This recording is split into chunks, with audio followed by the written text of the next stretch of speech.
This is the Vantage, Aston Martin's smallest car. Introduced in 2006, it was a small two-seater sports car full of aluminium and carbon fibre, designed to be the entry-level Aston. It started out in life with a 4.3-litre V8. Then in 2011, they made a version with the iconic 6-litre naturally aspirated V12. This one, the V12 Vantage S, still holds the record for the fastest production car they've ever made. This is actually now the only Vantage you can buy with the full V12 engine. It's nothing new, but we have it out on test one final time for good reason.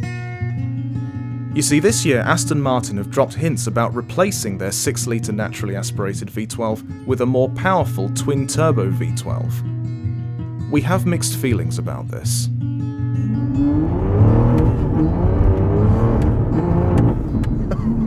The first time I ever drove an Aston Martin, I was 19 years old, and I was very lucky enough to spend a brief amount of time with one on an airstrip. It was a DB9 Volante, and I remember putting my foot down and just being drowned in this V12 noise, just this symphony, a naturally aspirated symphony of 12 cylinders. And being quite new to supercars at the time, there was this sudden, as I was just catapulted across the tarmac, it literally took my breath away. And that teenage experience for me has coloured my view of Aston Martins ever since. Personally, between you and me, I can't make the case for the V8. I just can't. You've got to go all in. You have to have this V12.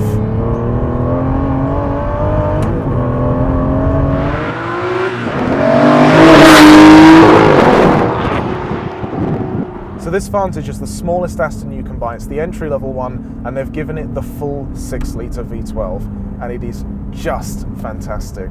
This is the V12 Vantage S, obviously the final version with 565 horsepower and 0 to 60 in 3.7 seconds, and if you're feeling super brave, the top speed will take you north of 200 miles an hour. And for a £138,000 sports car, that's some impressive numbers. Very impressive. Now, at the time of filming, Geneva isn't too far away, and there's a lot of speculations about what Aston Martin are going to do next. But I have a sinking feeling that this is the last we'll see of the 6-litre V12, so we might as well enjoy it while it lasts. Turbocharged engines never quite sound the same as their naturally aspirated counterpart. I mean, that's just a fact. And for me, a lot of the personality of the V12 Vantage comes from the engine. It comes from that brutal, raughty noise. The V12 in this is the same V12 in the DB9 that I first drove, and it is just phenomenal. And if they're going to replace it, they better do a damn good job. They have got a tall order on their hands.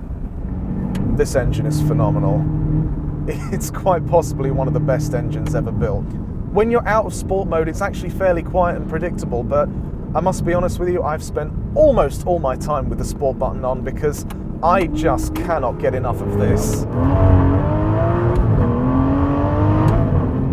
You've got some mellow, throaty stuff at the bottom, and then when you pin it up, it screams!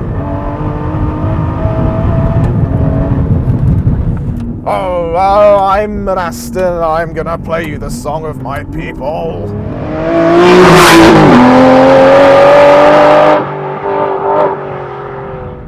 I've been spending all day trying to think of a good metaphor for how this car handles, and you know when you watch a nature documentary and you see like leopards and tigers going after their prey and they've got that dead set focus and their paws are scrabbling against the ground, that is exactly how this car accelerates. On anything other than a completely dry surface, the back end is scrabbling around. It's like an animal. It doesn't so much have tyre traction as it just digs its claws into the road and it just propels you across any surface you happen to be on. It moves you so quickly, and eventually, if you keep riding that wave of torque, you will find yourself in prison. Now the sport button makes it louder, and there is a button down here with the picture of a shock absorber on it that will make it firmer, but unfortunately it's not enjoyable. In the soft mode, the car is firm enough. If you want it a little bit harder for maybe a track day or something, you know what, go for it, buddy. That's what that button's there for. But on the road, it just gives you an extra bit of harshness and vibration that it doesn't really add anything to the driving experience. The secret to this car is putting the sport mode on, putting it in manual, keeping the suspension in the soft, bumpy road mode, and just going for it. The engineers I picked this up from told me that this is one of the raciest specs you can get from the V12 Vantage S. They make a point of making all their press cars that way. And I did initially look at the very thin seats and think, oh good, I'm going to spend the day having my testicles crushed into my kidneys. But actually, I'm supremely comfortable. They've got that right balance. It's got a suppleness to it that is just on point. And really, genuinely, top marks for Aston on that one. My only complaint, and it really is, my only complaint with this car is the transmission. The only option now is Aston Martin's automated manual, and let's be charitable and say it still needs some work. At best, it's a quirky gearbox that you can get to know over time, and you can get to know its little imperfections. At worst, it's a clumsy unit that doesn't really know how to deal with the full power it's been entrusted with. This engine has so much low-down torque, but you'd never know because in full automatic mode it shifts up so quickly you never really get to enjoy it. You have to put it into manual mode and actively go searching for it. I must admit I've spent most of my time in this car just using the paddles, even around town, even at low speeds, purely because I find the automatic system so infuriating. It's absolutely not a deal breaker, and I mean, I'm not painting it out to be a terrible thing, and I'm not necessarily going to say it might even have been better with the manual. But on flat shifts, you still get a very solid, definitive jolt to it. Sometimes when you come off the throttle and you immediately hit the brake, you get an unwanted jolt of torque that is a little bit unnerving to the car. You have to get to know it. You have to spend some time really with the car and get to know its foibles. So just take a listen. This is a flat shift.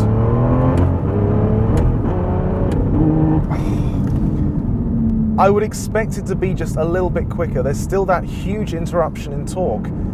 You can lift your foot off in time to the gear changes to make it a little more manageable, but there's no real noticeable increase in shift speed. It's just something you have to deal with.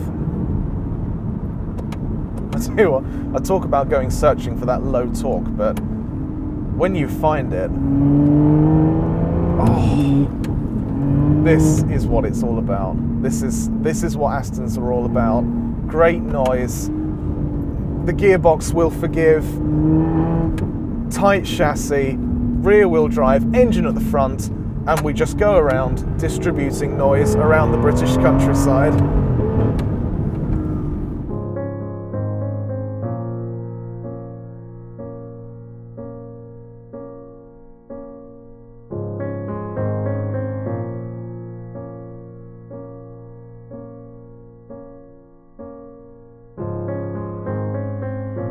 Spending a significant amount of time with this car, I think the one thing that really has impressed me the most is how much of a potential daily driver this thing really is.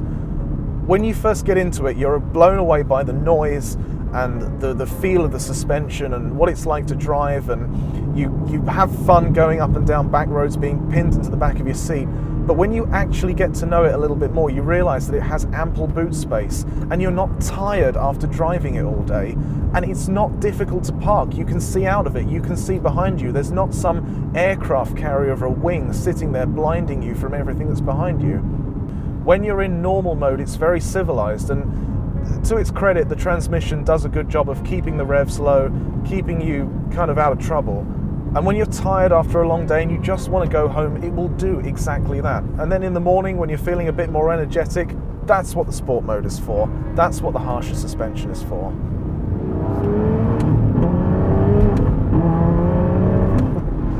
I love this car. These cars are hand-built and their interiors are hand-stitched. And we're not just talking with a machine, we're talking getting the needle and going in there by hand. I was talking to the guys at Gaydon yesterday, and they said a thing that customers really like is every so often in the contrast stitching on the interior, you'll see a little imperfection, or you'll see something a little bit out of place. And it's just a subtle reminder that these things are lovingly handmade. They're not mass-produced. They don't roll off some kind of soulless factory line. Somebody comes in and stitches this stuff together. They put it all together.